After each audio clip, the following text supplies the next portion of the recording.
On Easter Sunday, April 8, 2007, Necati Aydin was in the performance of his life. The 36-year-old was playing the role of Jesus Christ in an Easter production. He loved to serve the Lord. That was his passion. Born into an Islamic family, Necati converted to Christianity in 1994. His family was so upset about his conversion, they even put a gun into his head and asked him to recant, but he did not. Sitting in the audience that Easter morning were 5 Muslim men who had befriended Necati. According to Turkish authorities, the men wanted to know more about Christianity. They were pretending as they were seekers. 10 days later, on April 18th, the men's true intentions would unravel in a brutal attack that would shake Turkey's tiny Christian community. 5 men stormed into Necati's office on the 4th floor of this building. Armed with kitchen knives, the men tied up Necati and 2 other Christians, 46-year-old German citizen Tilman Geski and 32-year-old Uğur Yüksel, another Turkish convert from Islam. Every time I close my eyes, it looks like I can picture things very well. So when I close my eyes, I always see him sitting in the office. Tilman and Susanna moved to Malatya in 1997. They knew that living here wasn't going to be easy.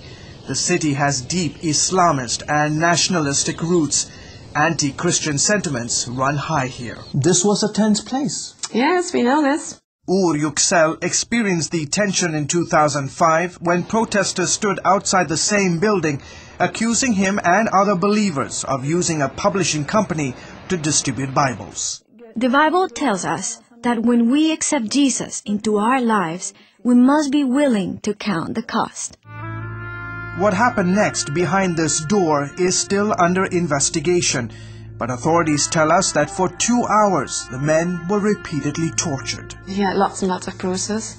I must have been beaten up a lot. During the torture, the men forced our husbands to recite Islamic prayers and to try to get them to renounce the Christian faith.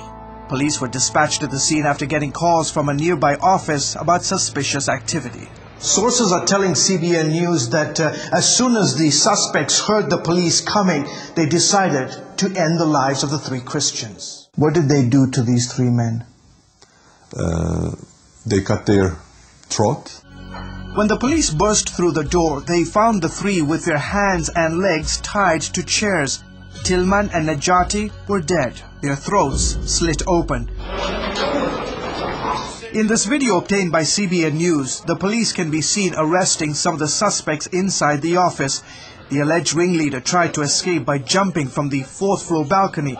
He is still in the hospital. Uğur was on the floor but still breathing.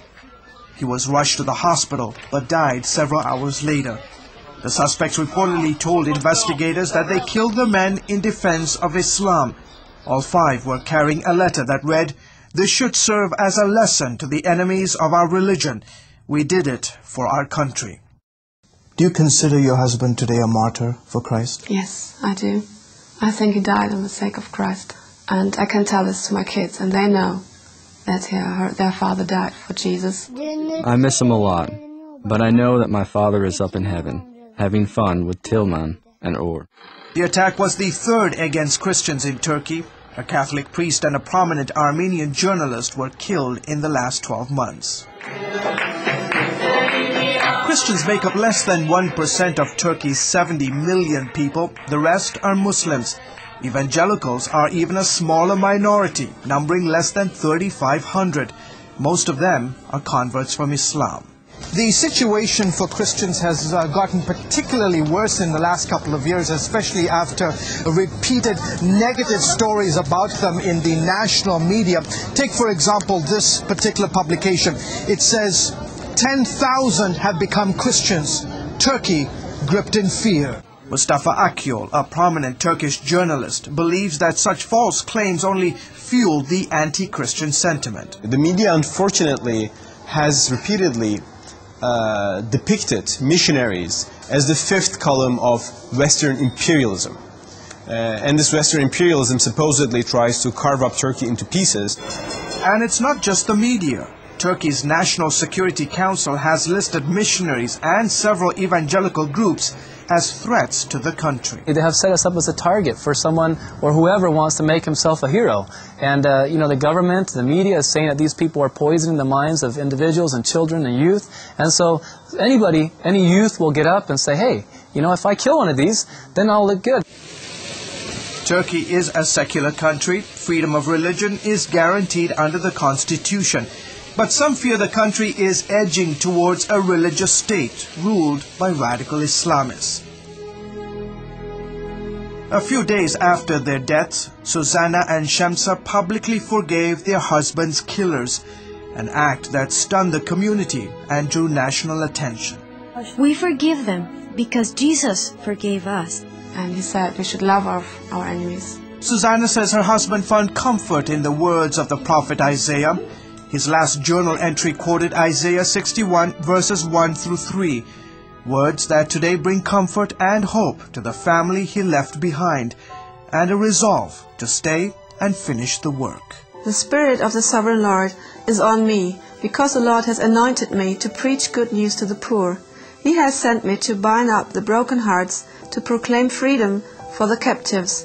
They will be called oaks of righteousness, a planting of the Lord for the display of his splendor.